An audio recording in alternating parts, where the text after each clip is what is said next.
What's up, everybody? Welcome back to episode 38 of Off the Dribble. Today is a little bit of a different episode, as you guys can see. Ashrith, our normal co-host, isn't here today. He's sick, has a little bit of a fever. He's been sick for the past week, but we did have the opportunity to have Evan, who is the creator of an Instagram page called TwolvesInsider.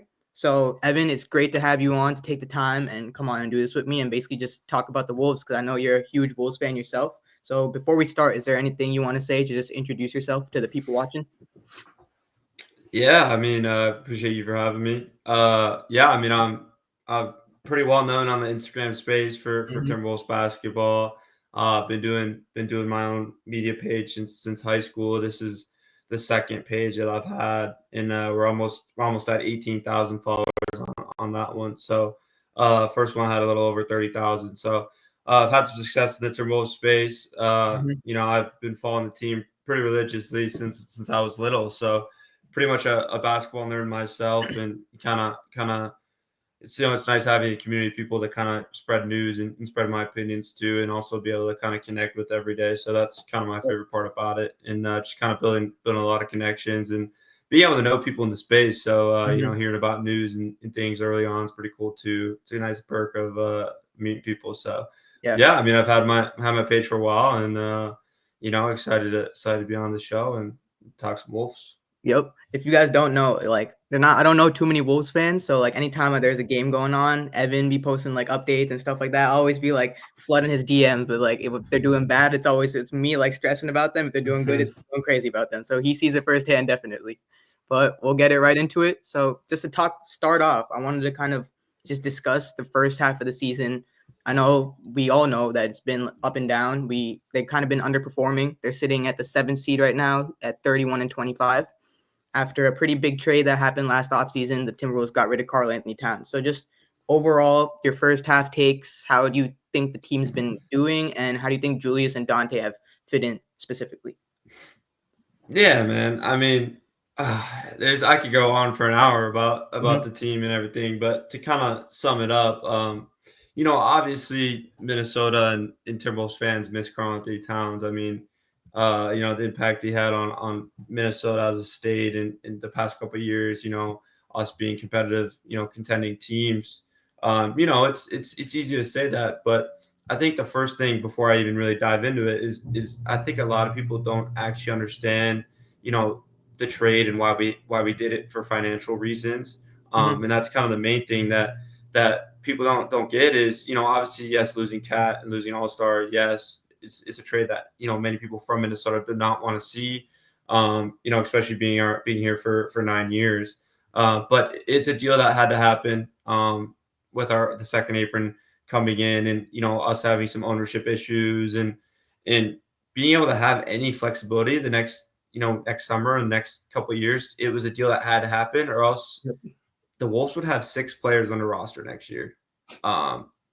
So like 6 key players. And that's just had to happen. As far as the season, I expect us to be better. I think it's taken a long time for really Julius Randle to have any sort of fit here.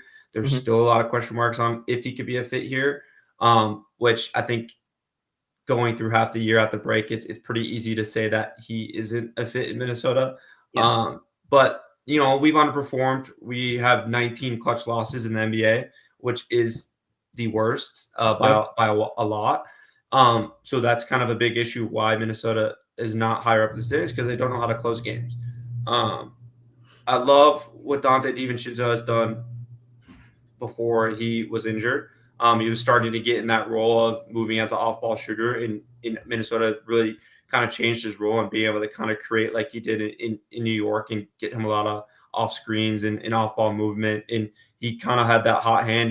I think he Mm-hmm. averaged like 17 and a half over his last like 6-7 games Yep. before he got hurt. So he started to fit in well. I love his energy, and I'm hoping this week we're supposed to hopefully get an update on him.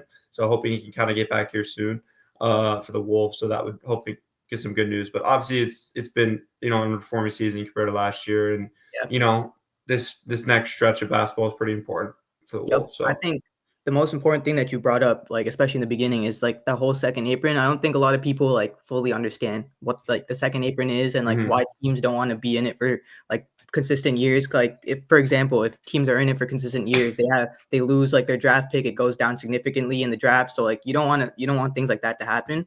And like you said, Cat's been on the team for 9 seasons, took the team finally to the Western Conference Finals with Ant, obviously. So it's like sad to see such a cultured player leave. But one thing interesting you brought up is those clutch time losses, and it's painful to watch this team in the clutch sometimes. Mhm. Sometimes it looks like Finch doesn't really have any like sets he can really go to. It's what my take on it is. I feel like at the end of the games, especially specifically, I think there was one game where Ant took it was the Grizzlies game. Ant took a very contested fadeaway three with like there were like 5 seconds, 6 seconds left on the clock. The team was only down two. He could have done something else. But Mhm. what I think about it is like Finch basically just tells Ant, go out there and just try and win the game for me. Like there's really no set plays. You can kind of see it going on. So like those clutch time losses really affecting the team. So where do you think like that like whole like idea of the team not being able to perform in the clutch is coming from? Yeah. Well, I think people who try to blame it on one person is kind of hard. I think Mm-hmm. uh, it's only you can only blame the players so much until Yeah. you have to kind of say, hey, like, is this on Chris Finch and his staff? Because you shouldn't have 19 clutch losses in the Yeah. NBA with how talented that the Timberwolves are. Um, and we see a lot of times in those games, Ant taking the last shot, taking a fade away. We saw it right before the All Star break. A fade away, step back when we were down two. When we Mm-hmm. could have just gone for two. Um, Ant's a superstar. He's making a ton of threes this year and hitting those shots.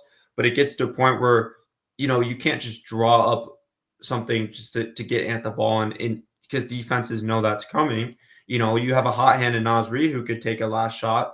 You have, a hot hand in Jaden who could, but no one would expect that. They expect Ant to get the ball. So that's something that I think Chris Finch and the staff could do better is actually, using his offensive mastermind in drawing up plays for different players in different sets, or maybe having Ant attack, and kicking the ball out. So it's definitely on coaching and the players. I know there's not one person to blame, but I do think Chris Finch has definitely had a lot of heads talking this year on his performance. Particularly just his rotations at the beginning of the year. Taking out guys with the hot hand, finishing games with Mike Conley was a big thing at the beginning of the year. When guys like maybe Nikhil or Dante or someone should be finishing the game. Taking Nas Reed out for Julius. There's been times where he leaves Nas Reed in and it's worked out. Mm-hmm. So it's something that they have to fix. I mean, if they're going to win games in the playoffs too, they're going to have to be clutch. Like that's just Yep. how NBA basketball works late in March and late in going into April is you have to be clutch and you have to be good in the fourth quarter. So, it's something that, Finch has to do better at. So, Like in the beginning of the season, it was a lot different. Like I would think, like especially after the Phoenix game when Julius hit that game winner, I was like, okay, maybe there's somebody else on the team who like if Ant can't get the ball in out of bounds play, we have another go-to person that could put the ball on the floor and get you a bucket like at the end of the game. But like it's all just Ant, which like I see the reasoning behind it. He's mhm, shooting 42% from three, taking very, very difficult threes and making them as well. So like I get it, mhm, live and die with your best player. That's kind of how he thinks about it too. But like you said, Jaden's been playing phenomenal. He's upped his 3-point shooting. So I feel like if you get him an open look in the corner or on the wing, he can knock it down. There's been games where Nas shoots like 6 for 10, like 5 for 7, and like has banged 3 threes in a row in the fourth quarter and doesn't get the ball back. So yeah, I think coaching plays a big part into it. So we can't put it all on Ant. Obviously, like you can't expect him to make mhm, every single game winning shot. But I wanted to touch on Jaden and Nas a little bit more, especially like since we've seen a more exemplary role for both of them because Dante and Julius are both out right now. Jaden, mhm, especially, that I was one of those people in the beginning of the season where I was like, it's been 5 years. The offensive production just has kept going down. Is it time where we maybe look to shop him around, even though he's such a great defender? But again, like yeah, it's the way the team like kind of used him in the beginning of the season to the way they're using him now. So I just want you to touch on that and like kind of basically talk about the differences and how they're using him now. Yeah, absolutely. Well, obviously, Julius thought they had been out, so other guys have to step up, and I Mhm. think before then there was some chatter. I've had a couple of people close to the organization tell me that if Jaden doesn't really improve again this year, like what do you do with that contract? Because you look at a guy like Minnesota who paid Andrew Wiggins pretty early on, and then Mhm. his development just kind of halted in Minnesota, and he didn't really peak until that ring he won in Golden State. And Jaden is at 6'10", and just how talented he is. Like his offensive game should be more aggressive, and he should have more free reign.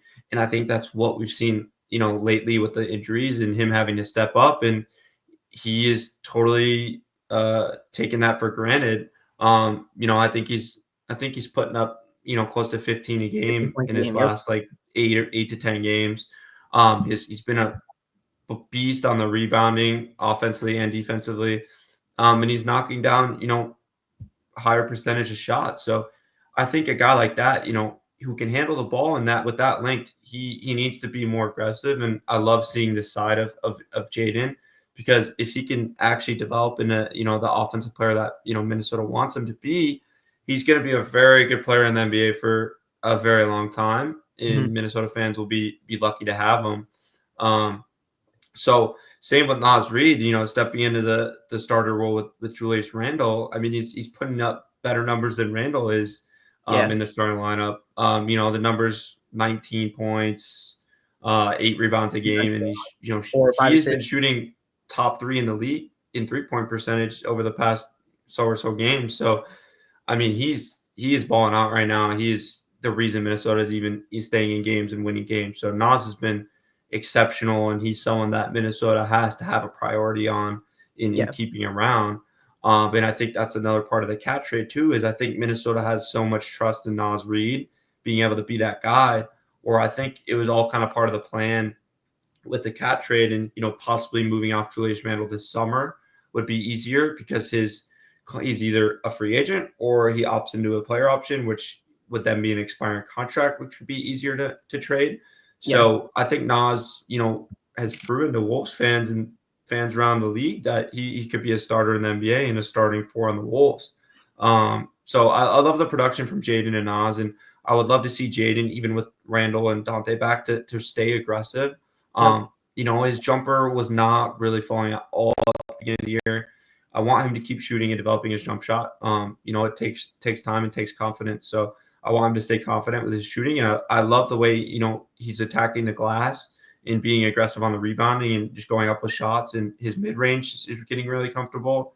And I just want him to be aggressive. I know he can dunk on people. I know he can get to his spots. So I want to continue to see that from him. And I think Wolves fans are kind of been excited with how good he's been over the Yep. past few weeks. So Exactly. hoping he can keep that up. And, him and Nas are crucial pieces to this team. Mhm. So 100%. And like especially like doing all that offensively and still maintaining that like number one, like guarding opposing team's best offensive player on a nightly, on mhm. like every single night is like exceptional for him as well. And his number of fouls he's been accumulating every game has been going down and down and down. You don't really see him sitting like for 6-7 minutes Mhm. straight because he's in foul trouble. So that's one part of his game. Yeah. Yeah. It's one part of the game a lot of Wolves fans kind of wanted to see as well. But I would kind of wanted to ask you a question about Nas. So when it comes to the offseason and like that whole thing Mhm. with Nas, so if Julius does say he opts in and doesn't become a free agent, and I think that's ideally what's going to happen because I don't think he's going to be able to find more money than what he's going to be making on his contract next year if he leaves. So what do Yeah. you think would happen with that? Especially because you have Na and you have Nas. So ideally, the person you would want to keep would Mhm. be Nas at that point, right? Yeah. Yeah. Yeah. Absolutely. Um, yes. So if Julius Randle opts in, which obviously Wolves fans are hoping he doesn't, Mm-hmm. um, if he opts in, I think the Minnesota Timberwolves will trade him anyway. Yeah. So if Randle opts in, I think he'll be on the move anyway.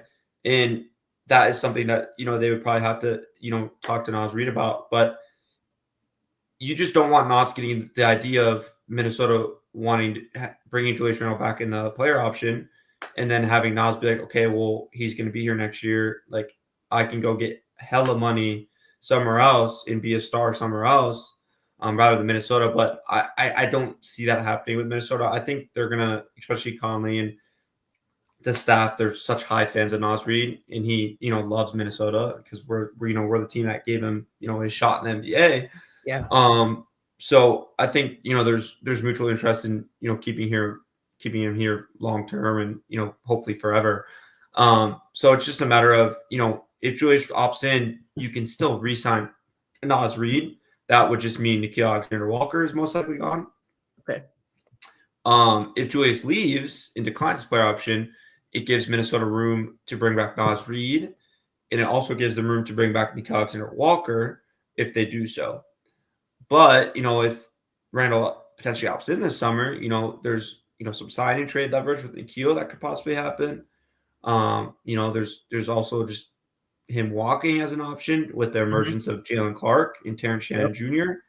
That's been a big topic here with Minnesota. Is Nickeil's been so impactful for this team. And, obviously we kind of were the ones who gave him a shot too after that Conley trade, and for him and Mike Conley, and he really blossomed here. So Minnesota obviously loves him too. But, money wise, it's, do you trade him? Do you try to package him with Randall?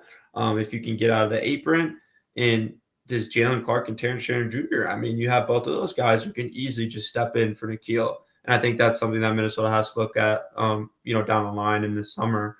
Can Clark and Shannon Jr. Shannon Jr. looks so NBA ready. I mean, that's the reason you drafted him, because he's 24 and he's ready to go. Jalen Clark, National Defensive Player of the Year at UCLA, he's capable of playing better defense than Nickeil Alexander-Walker even. If he can develop his 3-point shot too, he's a great piece. So, there's a lot to this summer. Could be very busy for Minnesota.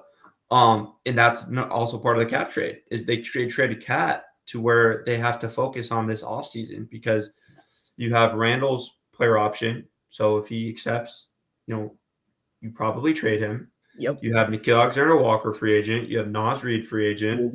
And then you have, if Randall declines, then you have this money that you clear from Cat, because you have Dante's $11 million that stays, but then you have the rest of Cat's contract that, is available to spend. So Nas would be back. Nickeil could possibly be back. And then you do have that $14 million MLE that could be spent on, maybe a backup center for Minnesota. That's something that's something that's, been talked about, needed. So, we'll see. There's a lot to go into the summer, so it's exciting. But obviously, hopefully Minnesota can lock things in and, still be competitive in the playoffs. 100%. But this summer is exciting to look forward to. Yeah. So that's kind of like meshed it all together, like especially bringing up Jalen Clark and Terrence Shannon Jr. The next thing I want to talk about is the bench depth. So with the All-Star break just closing down now, you have Julius Randle, Dante coming back. How do you see like players like Jalen Clark, Terrence Shannon Jr., who have been so impactful when the goals are depleted? How do you see them fitting in and getting minutes? Because I think absolutely both of them have showed that, like, even when the team is fully healthy, they still deserve minutes. And especially TSJ, man. Like, he's played in the G League, dropped like 50, 45 every single time he was in the G League. Like a pure scorer, great defender, and just like you said, NBA ready. So, like, yeah, it's a big topic, especially now that the All-Star break's coming down, and guys like Randall and Dante, could be coming back here shortly. And it's hard because you have guys like Terrence Shannon, Jalen Clark, Rob Dillingham, and even Garza at times has stepped in and provided a good offensive spark. It's hard because Chris Finch seems like he only really wants to run 8 guys. And you look at other teams like Golden State and some other teams that run 10 to 11 man rotations, and they play great basketball and they win games by playing 10, 11 man rotations. And I'm going to be honest, Chris Finch like you can't run an 8-man rotation. It doesn't work. Mhm. You know, and I think it's taken him way too long to see that how good Rob Dillingham in Terrence Shannon and even Clark can impact this team. You know, Dillingham may not have a good shooting night, but he makes plays. He's so quick. He makes plays for others. He's a great passer, facilitator, and even if he's not playing the best defense in shooting the ball well, he's still doing other things to impact the game. He was like a plus 13 the other night, and he shot the ball horribly. Like Yeah. he still does all these things. Terrence Shannon Jr. too, like he may not be the best 3-point shooter, but he's absolutely explosive when he drives to the rim. He's a 6'7" defender. Mhm. You know, and Jalen Clark too, he can match up with the best guard on an opposing team. You know, be aggressive for 10 minutes a game. And you know, if he has a corner three, he's gonna take it. Yep. So it's like, how do you if you're Chris Finch, it's like when Dante and Randall are back, you know, there's the discussion of Nas should start over Randall when he's back. Mhm. But would Finch even do that? Because I Finch don't. likes Randall for some Yeah. odd reason. And it's Julius Randall at the end of the day. Like, is he going to accept a bench role? Is Finch even going to even consider that? Um, Even if Randall starts, you have to play Nas Reed at least 25, 30 minutes a 30 minutes a game. night. You know, and Dante too. And that's the thing that really aggravated me at the beginning of the year was I think Minnesota was overplaying Mike Conley. Yeah. And I am a huge, like, don't get this wrong. People like I've talked a lot down on Mike Conley, just not Mhm. hating on him, just him shouldn't be playing this It's many just being minutes realistic in about, like, closing games. yeah. And he's one of my favorite point guards and NBA players ever. Like I have followed Mike Conley like since his Memphis days, young Memphis days, and he's one of my favorite players ever. But you know, he's regressed so much from last season as a starting point guard. Um, Even just the numbers, like you don't even have to look at his 8 a game and 35% shoot. You could just tell on the defensive end he gets blown by. His floater is nowhere to be found anymore. Even just shooting from three, he's not knocking down shots as much. And it's like there will be games where he plays 30 minutes, and I'm like, Finch, like, you know, what are you doing here? Um, so I think Mike starting is fine, but you have to just play him 15 minutes a game. Yeah. And you have to let Dante play his 30 minutes a game like he was before he got injured. You have to let Nikhil play good minutes. And then there's guys like Clark, Terrence, and Rob where like you have to play them. Mhm. Like it's tough. And they've shown they could play high minutes in games like where we've had the last week or two with these injuries. So I think it's something that I'm curious to see what happens after the All-Star break. Because Yeah. again, Finch has been iffy this year with me. I don't know what he's gonna do. You know, I'm a big Mike Onori fan. I think he's a great coach, and I love his offensive mind, and I love, you know, the way he coaches.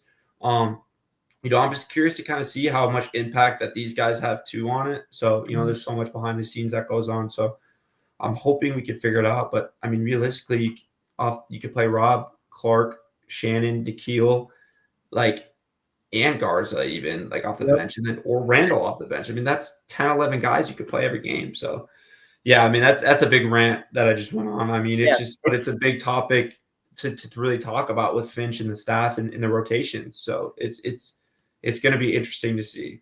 And that's, like, what makes, like, the season even more frustrating because, like, you just went through, like, 5 bench guys that or at Mhm. least, like, 3 of them can probably in the next, like, year could start on any team in the league, majority of teams in the league. So it's frustrating when you see a team that has 11, like, really, really good players offensively and defensively struggling like they are right now. But Mhm. moving away a little bit from the bench players and like the role pieces, let's talk about Ant's progression this season. I feel like we haven't really touched on that yet, and that's been a huge thing from Yeah. last season to this season. And the main thing is his 3-point shooting. He's upped his 3-point shooting, taking about 10 a game, making about 4.2, shooting it at 42%, leading the league in Mhm. threes. And I was actually having a discussion with my co-host the other day. We were talking about like who is the best shooter in the NBA like right now. And I told him, I'm like, if you're asking me the question, like today, Anthony Edwards is the best shooter in the NBA. He's like, you can't say that when you have a league with like Steph and Dame in it. And I explained to him, I was like, take a look at the shots Ant's taking at the clip he's taking them. Like the threes he takes aren't open. They're barely open. They're contested, heavily Yeah. contested, half the time double teamed, step back, fadeaways, and he's still shooting at such a high clip. So I'm like, I told him, I'm like pure shooting, like right now, like I'm not saying of all time, but like right now, I would take Ant. But I wanted to just ask you. he also talked about this a little bit. I've been curious, and I'm asking a lot of people this. What do you think his next step would be to go from like a top 10 player and then going to like a top 5 MVP? My take on it is I think he has to mix in that like ability of him to settle for threes and also get to the basket, and he's been doing that a lot more. Like 2 weeks before the All-Star break, you saw him get to the free throw line a lot more. I also think he should be getting to his mid-range a little bit more. So I just want to see like where do you think like in his game he could like kind of step up a little bit to take that next step, like you see like SGA took the last 2 years and like things like that. Yeah. Well, for one, I mean, I do think it's really impressive what Ant's doing with the amount of threes he's chucking up and the percentage that he's making this year is really impressive. Yeah. At times, can it be the wrong choice? Yes. There's been games where he's put up some toward numbers and just a lot of threes where he should be getting the basket more and making plays more. And yes, I know Ant has the green light, and there's some games where he puts up 40 and it looks great. And then there's games where it's like, okay, this isn't working. Get to the hoop, involve your teammates more. So I think it's more on Ant having and even the staff too with him is, hey, like if this is going well, yes, like shoot the ball. If you're hot, shoot the ball. But if you have a day where you start out a game 1 for 10, like you need to go look to involve your teammates, and you are the most athletic player in the damn NBA. Like exactly, go to the damn hoop, like get to the basket, draw fouls. Like Shai Gilgeous-Alexander is not more athletic than you, and he shoots 15 free throws a game, 13, 14 and, a game. he's a 30+ point per game scorer, and he's a good facilitator. Like that's I think the key to Ant's being an MVP candidate is one, getting to the line more and using that athleticism in making, the right plays. And two, like when he draws the defense, like if he could be such like a big lob threat for Gobert. And one thing with Ant is that he never throws enough lobs to Rudy Gobert. Yeah. And there's been games where Rudy Gobert is just standing there with his hands up, clapping for it. And I think Ant needs to recognize that more. And I also just think he can just improve his facilitating a little more. It's gotten better, but he has so much room to grow as a facilitator and just making, so many right reads. The moment he starts making right reads and gets his assist game up and becomes a better passer and makes these plays, he will be an MVP candidate because 100%. he'll just be unguardable if he improves that game. And two, just get to the line more and use your athleticism. Like those are the two things. And he's a good on-ball defender when he wants to be. Yeah. There's times where Ant can sag off and be a little lazy, after a play. But if Anthony Edwards locks in on both ends, he's a good on-ball defender. Like if he really focuses on improving his game as a facilitator and in balancing his three-point shot and getting to the rim, like there's no doubt in my mind, like as a 23-year-old dude who's already a superstar, like he's going to be in MVP talks, whether it's next year or when he's 25. Like it's just literally just improving the little things that he can get better on now. But he's unreal. I mean, he's already a star in the league. So yeah, it's crazy that we're like putting these expectations on like a player, and like when you think about it, he's only 23 years old. Like he's I mean he's younger than I am. So yeah, like only like 2 years older than me. So like still has his prime ahead of him. So like it's all about like the next progression. So absolutely. 100%. So the last thing I want to talk about is just kind of like overall, we really haven't talked about like the Wolves and like the Western Conference and the standings. So based off of like where the season's gone on so far, and just moving away from the Wolves a little bit, where do you see the Western Conference like stacking up, and where do you see like the Wolves stacking up in the Western Conference? I mean, it's a good question. I mean, obviously, let me pull these up real quick. I mean, you have OKC. They're obviously probably going to finish first. Yep. Memphis is playing great ball. Denver's playing great ball, and they have a 6-game lead against Minnesota. Yeah. like the teams that I really think we could catch is, I mean, I think we're better than the Clippers. You Yep. know, I think we're better than Houston. Mhm. We've proved to beat both of those teams. Yep. So, and you know, you don't know how long it's going to take for the Lakers and Luka to get settled in. So, Yeah. I think that 4 and 5 seed really looks at me as like a finish for the Wolves. As far as like the rest of the West, you know, I think it's going to be OKC, Memphis, and in Denver up there.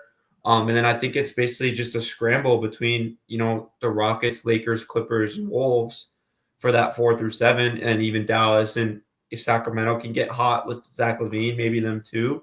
And then you got the Um, Warriors creeping in there with Jimmy Butler. You you still have got the Golden team. State, and Golden State and Jimmy Butler has actually looked They very look good pretty the good. past few games. Yeah. You know, Jimmy's actually a pretty good fit on that team Yeah. with Steph Curry and Buddy Hield and those shooters that they have, and you know him Off-ball being shooters a and good things. defender and that energizer, and you know even with a guy that I hate, Draymond Green. I mean, those two guys defensively are a pretty good combo. Yeah.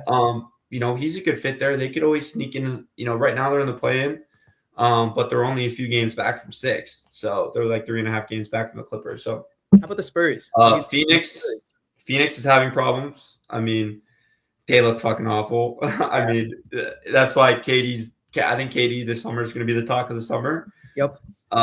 You know, and they screwed up trading for Beal years ago. That Yeah. was like, I get trading for Kevin Durant, but when you give up already that many young pieces and picks, McCall Bridges and Cam Johnson when they were that young, and then you move Beal too, that was horrible. That was horrible. That contract Mhm. horrible. That was a horrible move by Phoenix. Now you're paying someone $50 million to come off the bench and give you very inefficient Yeah, scoring.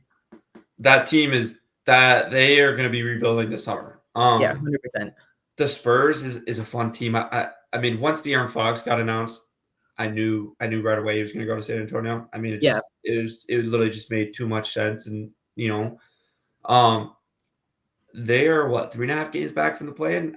I Yep. think if they can get hot and stay healthy, they could maybe creep in. If Fox and Wemby can get going, I love that they kept Castle and Devin Vassell on that team. Yep. I think if not this year, next year they're going to be super fun to Super good. watch. Yep. I love Devin Vassell. He always kills the Wolves, but I'm a just in huge Devin general, Booker I fan. love his game. I love Castle's game as a young, you know, defensive guard, and in his ability in being athletic.